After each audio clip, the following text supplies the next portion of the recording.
Hey guys, it's Sean Zinn, the Connection Machine, aka the Insurance Doctor, and Matthew Victoria, otherwise known as Matt's Your Mortgage Guy.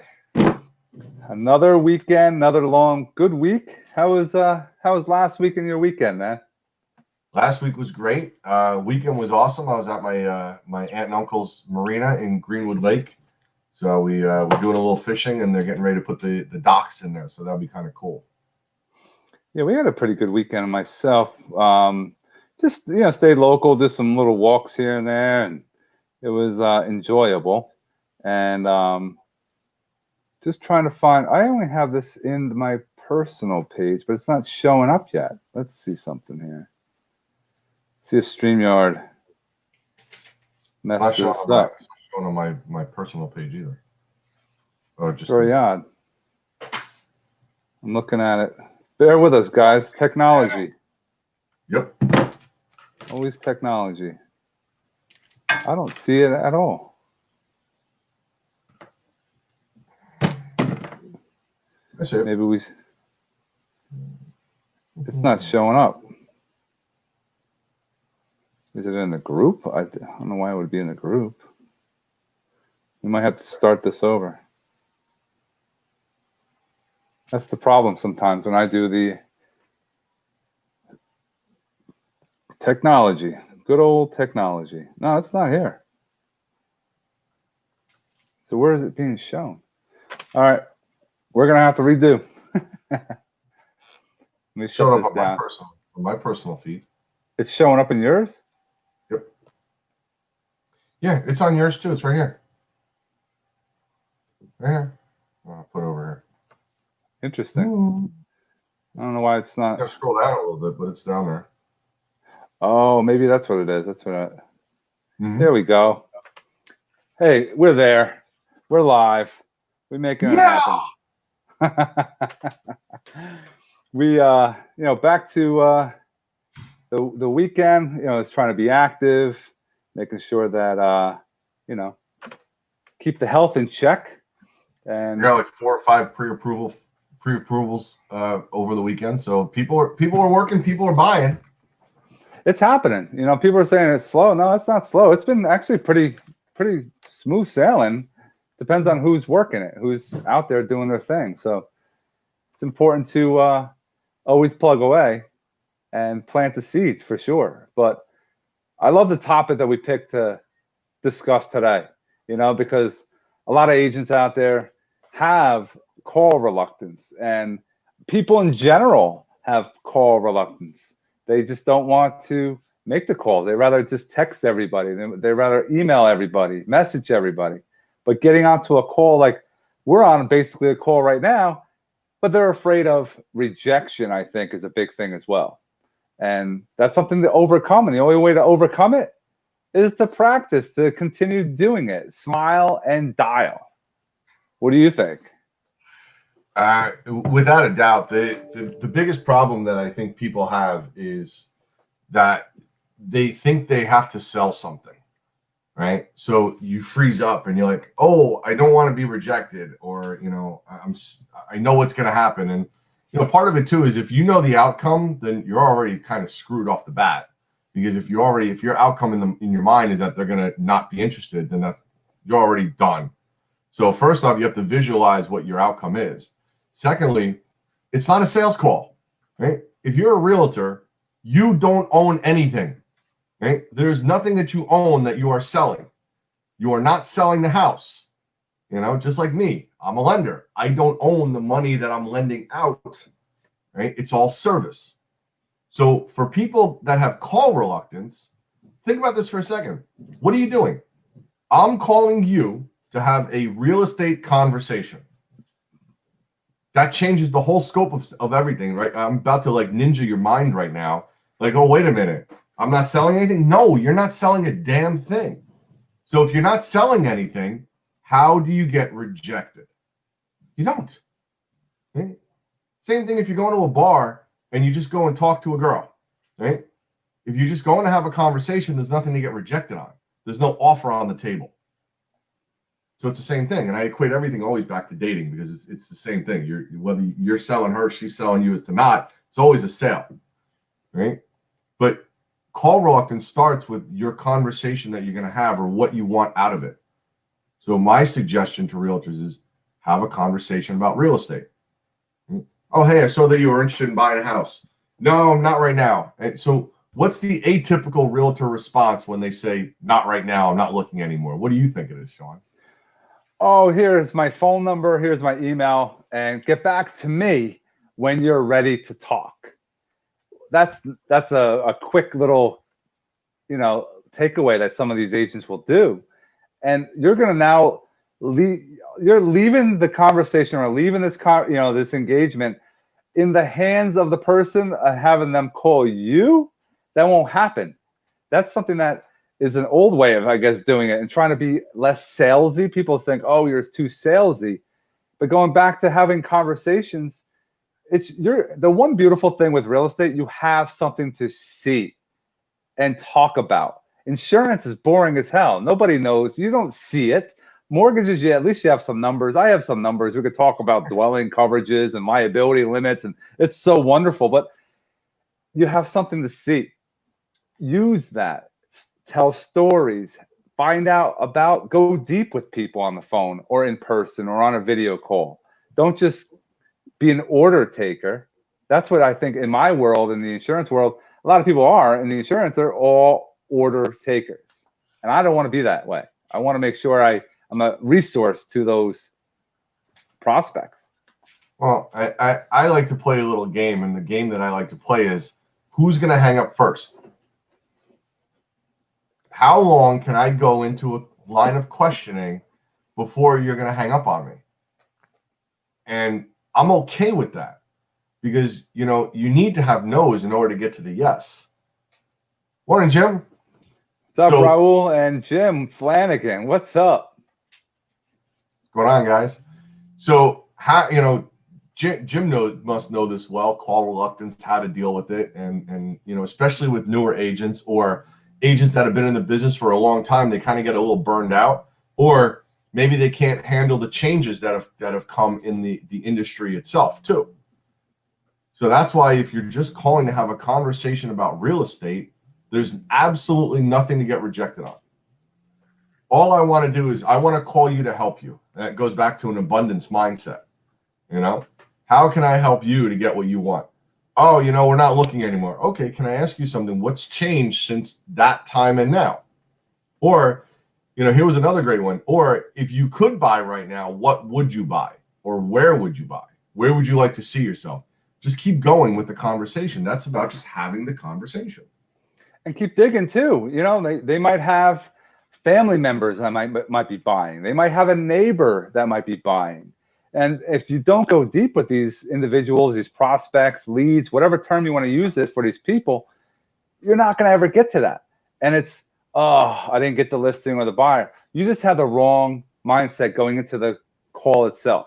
You have to make sure that's your goal, is to have a conversation. So imagine you had 30, 40, 50 conversations every day, how many listings you would get, how many buyers you would have. But it's in the wrong mindset. That's why. And then all of a sudden they have that, oh, damn, I didn't get it. And they forget and they don't want to pick the phone up again. They go do something else. Let me make some emails. Let me create some marketing, some flyers that are going to really pop and sell these houses instead of having conversations.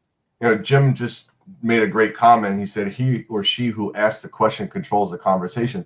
Most people think that he or she that talks the most controls the conversations, and it's actually not the case. It's who asks the questions, because a lot of people ask close-ended questions. What's a closed-ended question? Do you want to buy a house? Yes or no? That's a closed-ended question. Yep. Right? If you could buy now, where would you buy? That's a conversation. That's an open-ended question. So what you want to do is you want to fill your conversations with open-ended questions to get a dialogue going. That's what happens. A lot of times people just ask a yes or no. They get shut down immediately. No, I don't want to buy a house. And then they don't know what to do. Now, these things have so many different layers to them. Another part of, or what we can cover one day, is scripting and role playing, right? That's very important, because if you want to become a ninja, a sales ninja, right, you have to be excellent at your craft. And your craft is talking. That's really what it is for a salesperson. The craft is talking, because sales is psychology. Bottom line. So he who asks the right questions is the one that winds up winning. And winning is not about winning or losing. Winning is more about helping them to get what they want. And that's really what your job is as a salesperson. It's to help them get out of their own damn way, because we all have a natural sales defense mechanism. We don't want to be sold.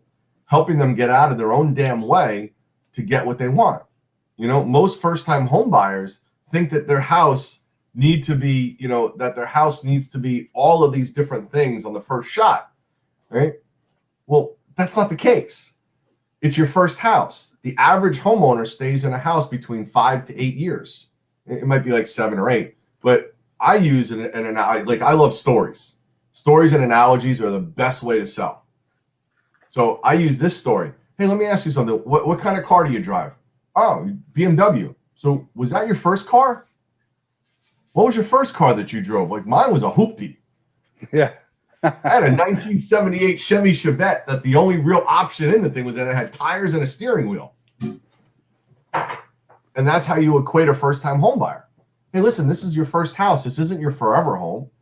And that's what, if you don't script and role play enough, you're never going to be able to deliver that with the confidence that they're going to need, because people pick up on weakness. You know, if you're wavering and when you're making your sales calls, then you're not going to do it because you're not delivering the confidence that you ultimately know how to help them. It's really what it comes down to, right, Sean? Then you have people that say, well, how do I do this? How do I practice? And we all have these things called a phone, and it has a recorder on it. You don't need to go live like we are right now, but set it up looking at you with the phone and just listen, or put it on speaker. I see a lot of coaches, mentors, etc. Put the phone on speaker and just watch your mannerisms. Watch how you speak. Maybe you overstep. Maybe you talk too much. You got to bite it and stop talking and let them talk. Most of the conversations I have that are on live, my guests are talking more than me. That's on purpose, because those are the ones that are providing value. You want to gain as much information from your prospect as possible. And people love to talk. You just have to let them talk. And Jim Flanagan says 10,000 hours to master a task. You got to keep practicing. And if you're off your game, you didn't wake up on the right side of the bed, maybe don't go on the call right off the bat. You know, de-stress yourself, do something, get yourself motivated, and start making some calls. But again, and a lot of people say it's a numbers game. Yes, it's a numbers game. It's a number of conversations you're having. And how awesome is that? And then it might not be a real estate sale. You might be recommending for, hey, take a look at your insurance. Hey, take a look at your mortgage. And maybe they have a mortgage already. They're looking at a secondary or an investment property. Maybe they have other things you could recommend. Maybe they talk about, oh, I want to have solar. Hey, I got a guy. You know, you build and you can generate lots of recommendations from your network as well. Well, you know, you touched on something really, really good that almost did, Jim. Almost did. That thing didn't even have air conditioning. It definitely made me appreciate what I have now. That's for sure. But you know, most people don't record their conversations, and if you want to get better, you need to. Right, so you can get an app. Android has it free. It's called Bold Beach Recorder or something like that. And iPhone has one. It's called Tape a Call. It's like $10. And tape your conversations. Right. Think about, like, pinpoint where you could have done something different. That's where the practice comes in, because if you don't practice, you're never going to be great. And that's what people don't. That's what the people who are successful have done. They've noticed where they could have done better. You know, when you're in a listing presentation, record it. Think about this. Where did you go wrong? Where did you let them take control of the conversation instead of you? You know, you can't beat somebody into submission. So the only way to really do it is to get them to see where you're trying to get them to. You know, oh, you think you want to sell your house for $500,000. Okay, can I ask you, why do you think it's worth $500,000? You know, is your goal to try to sell it for $500,000 and let it sit on the market, or would you rather price it a little more accordingly with the market right now and get people in, and this way we can get you to where you want to be? But if you don't record yourself, or if you don't notice these things, you're never going to wind up getting there. And that's where the practice comes in. You know, how do you get to Carnegie Hall? Practice, practice, practice. Why is it any different with sales? Why is it any different with conversation? Because that's your tool. Your tool is the questions that you ask and how you react to them, right? Some people like to hide behind their text and messenger and email.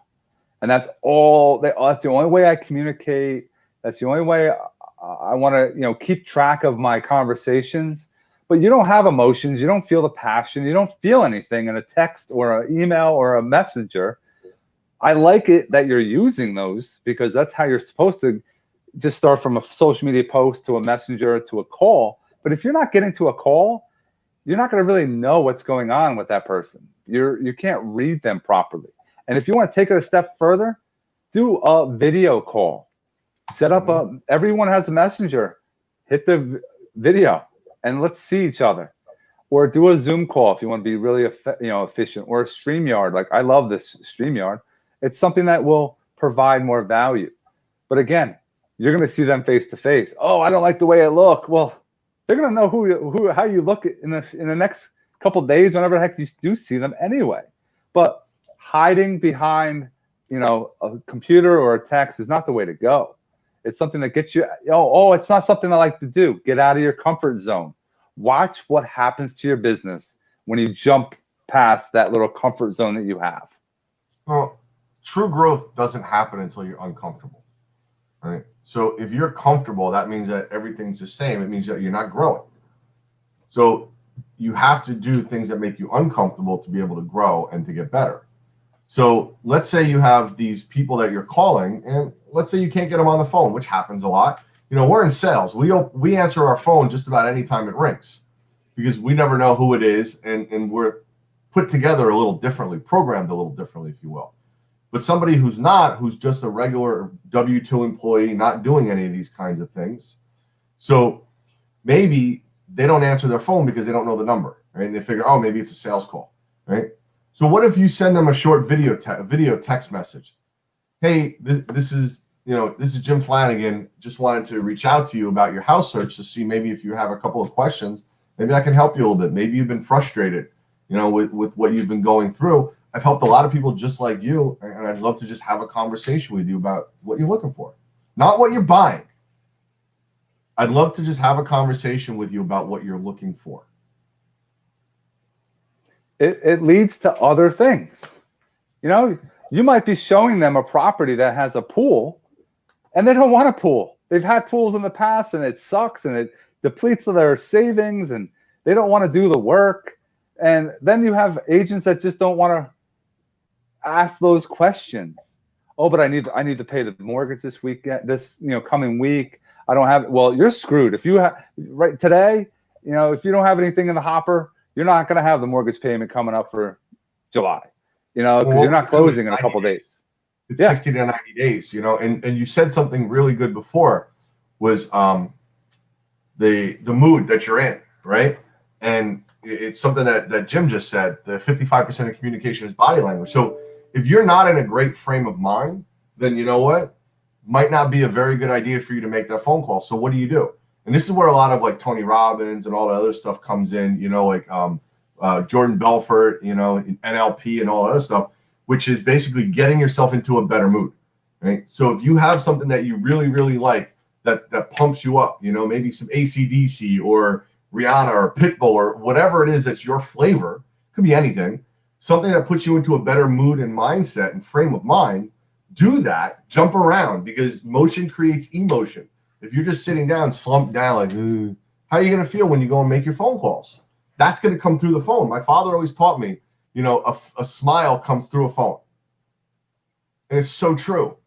So if you're in a crappy mood, get yourself out of that crappy mood and make your phone calls or videos or whatever it is that you're going to do. Like if you're in a shit mood, you're going to make a shit video. You're going to have a shit phone call. Some people Yeah, they're in that mood. They're in their chair. Do a simple thing. Stand up. Do your phone calls while you're standing. Do your phone calls with a mirror so you can see your face and sit there and smile at each other. Don't be a narcissistic. I mean, maybe if you have other people in your office and they're like, Get what the hell is happy. going on here? But hey, if it's working for you, watch how many people start standing up and looking at a goddamn mirror. If you're getting all these calls coming in and you're closing business, they're going to follow what you're doing. It's nothing. It's you're doing something different. You're outside the box, and this is not new. People have done this before, but people like to start things for a short period of time, and they say, "Oh, I'm so busy right now. I have so many closings." You have to keep working, even though you're busy and you're closing some business. What about next 60, 90 days from now? That's the issue. FYI, the Superman or Wonder Woman pose, depending on if you're male or female, but where you're basically standing straight up with your arms on your hips, and your feet apart a little bit in that stance. If you do that for 60 seconds, it will change your mood, because Tony Robbins talks a lot about physiology, and it has a very direct impact about how we feel. If you're slumped over, you're going to feel slumpy. But if you're standing correct, or if you just get up and jump around a little bit, dance a little bit, whatever it is that you're going to do, get yourself into that mood and then go and do your phone calls, because now you're going to be happy. You're going to be excited. You're going to be passionate. You don't have to talk a mile a minute, but that comes through the phone. It comes through your voice. And that's something that people don't get. The only call reluctance is in your head. That's all where this is. This is all in your head. You can do it if you want to do it. What is and all of these things affect each other because it's a giant onion. Your why. Why do you do this? That affects it. How bad do you want it? I've got an agent who is very capable of doing 3 transactions a month. And you know what? She's not. And I'm like, why? She's like, because I'm in my head. She's like, I'm not doing the things that I need to do. I'm not making my phone calls. I'm not getting the results that I want. Well, then maybe you need somebody who's an accountability person, somebody that can be a little bit of a rah-rah person for you, or just say, hey, did you make your calls today? No, why not? Put your goals in there. If you need to make 30 phone calls, make sure you put up that you do it by 8 o'clock. And, at 7 o'clock, if you've only made 10, you got 20 more calls that you got to go and do. You got to pound it out. That's grinding. I like to, I use my black book. I'm always putting my stuff in, when we could talk about time blocking, all these other business development and we have ideas for. And I was telling an agent this morning that after every single call you make, take a moment and do a post about that call you had, that I connected with so-and-so, and have you connected with them. Why is it important? Because you're proving you're working. You're also helping others. Everyone's going to see that you're consistently doing this, and they're going to want to work with you because you are outside the box. You're doing things different. You're not just pitching product and service all the time. You're pitching that you're helping others, and you're having these calls. And that's your marketing. And it's free. And it's a quick, oh, I have no time. You have no time not to. You just jump on real quick. Hey, I just spoke with Matthew Victoria. The guy's brilliant. Have you connected with him yet? Throw that out there. Now you're helping that individual with their business too. No brainer, guys. Does anybody have any questions or comments? I mean, Jim's been great with the comments, but does anybody have any questions on it? Like, this is what we're here for. We're trying to help you guys, because what I'm talking about, I've gotten through successful agents. I've gotten through Tony Robbins, and like I read Jordan Belford's book, The Way of the Wolf, where he talks about these things. And the NLP is neuro-linguistic programming, which is basically training putting yourself in that kind of a mood, or having different things trigger different things. Like for Tony Robbins, when he has UPW, it's music. So this way, when you hear a certain song, it puts you into that moment. So these are just some of the things that we're trying to share as, I guess, mentors, coaches, whatever it is that you want to call it. But if you're not, if you're an agent, you're not doing 3 transactions a month, there's a reason for it, or even 2 a month, or even 1 a month consistently. That's only 12. 12 is not a lot. How do you feed your family on 12 transactions? And we're only here to help. And we have the knowledge. We've been around the block. We've been in front of numerous agents that we kind of find out their tips, their tricks, their strategies, and we try to share that information. But I've said this many, many times, probably hundreds, if not 1,000 times. A lot of you go and listen to things. You might read books. You might go to workshops. You leave and you're like, oh, yeah, that was awesome. But you don't do anything with it. No implementation, no taking action. It's just, oh, I know it. It's up here, guys. I know it. Yeah, but you're not using it. And if you're not using it, you lose it. That's a cliche that people say when they're working out, etc. Start working out more. Look at the energy you're going to get. That's what you want to have. You want to be enthusiastic as hell. They talk about with Jordan Belfort, his whole training, being enthusiastic as hell. People are going to gravitate to you.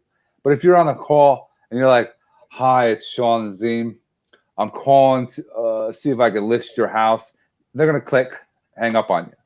They want to have somebody that's passionate, and it comes across.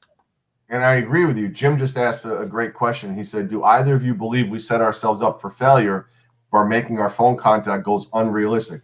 Well, the answer is yes for some people. The question is, what's a realistic goal for you as a person?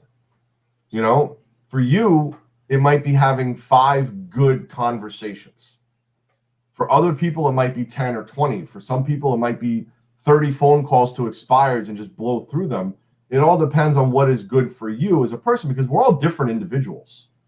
What's good for me or good for Sean might not be good for somebody else who's a 1-year agent, 2-year agent, a new agent, or whatever it is. So you have to make your goals realistic for you, but don't make them too easy where it's like, okay, well, if you see every day you're hitting your goal, well, then now at that point you need to raise it, because that's the only way that you're going to start expanding it and having growth is by challenging yourself, and then when you hit that goal to make sure that you raise it. Hopefully that answers Jim's question. I would even go into it even more with Jim. And this is something, yeah, you might set yourself up as far as I need to have X amount of calls every day, but have 15-minute calls. Go deep in those 15 minutes. And guess what? At the end, hey, and you take your book out. Hey, do you have another 15 minutes on Monday? And you put them in your calendar. And you set up another appointment, another call, so that you're going to continue working with them. Because most of the time, between 5 and 7 contacts is anything before people make a decision anyway. So have a 15-minute call. And after 15, everyone sees your phone. It's ticking away. And if it's getting close to 15, hey, I have another call that I have to jump on. Is there another day I can call you to continue this conversation? You're done. And you move on. And you also said to go deeper. A lot of times people don't. Like if somebody says, oh, I'm not looking to buy anymore. Well, okay, so what's changed, right? I remember talking to one person, and it turned out that her mother was like sick or something like that. And I wound up actually introducing her to somebody that I knew that was a senior advisor that can help out with placement for the mother, right? So a lot of people overlook those parts of the conversations. Ask questions, because the whole point of it is to build rapport. That's how sales are done, is by building rapport, right? And it's funny because Sandler Sales says you can't teach somebody to ride a bicycle at a seminar. So it goes back to what you were talking about with action and doing things. But go deep, ask questions, take notes. This way, if you're not using a CRM system, that's another thing that we'll talk about. Just use a Google spreadsheet. Use Google Sheets, right? Keep your notes in there of what you talk about. This way, when you follow back again, you can reference your notes and say, oh, by the way, I remember that you were having some trouble with your mother or your parents or whatever. How did that work out for you? Has your situation improved now? Now maybe you might be able to buy.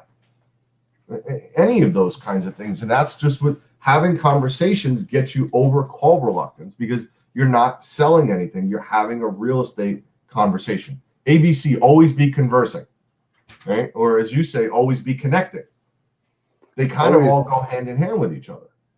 Yep. Always making sure that you have, people, and you want to do business with friends. And the only way you find out if they're going to be a friend, you got to go deeper. You don't just, they're more of acquaintances you're dealing with. So I like doing business with those that I'm friends with, because now you can have a drink, you can go out to dinner, you can, have some fun.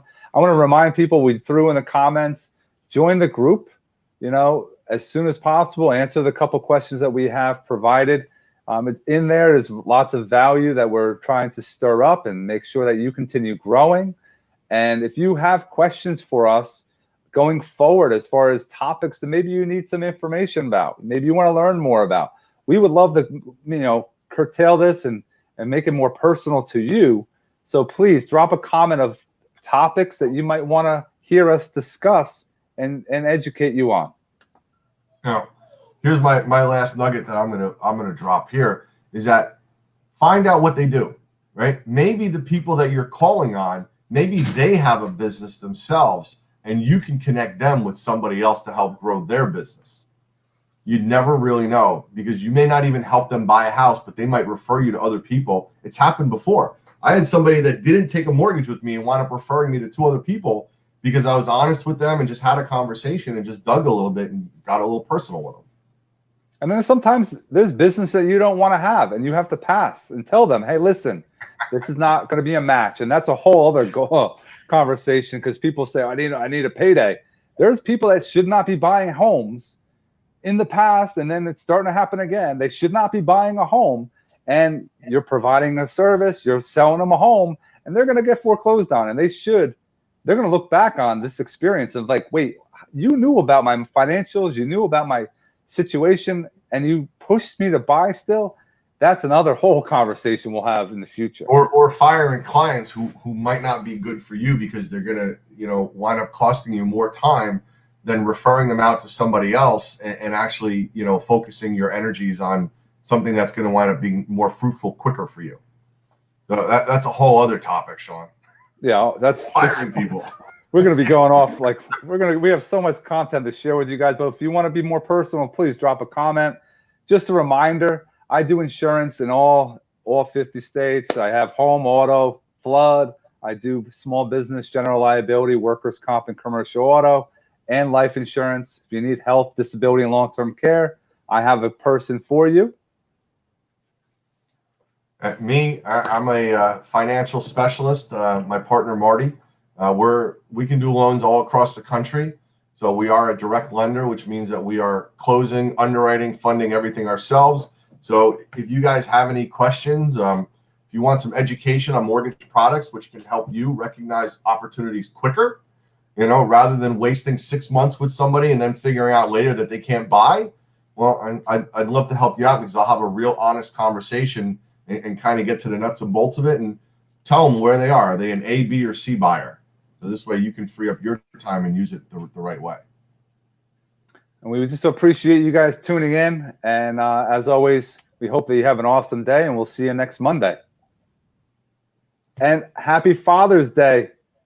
That's coming up this weekend. So enjoy the fathers out there. That's for sure. It is. Definitely put that out there. And guys, get over that call reluctance. Just do it. Eat the frog.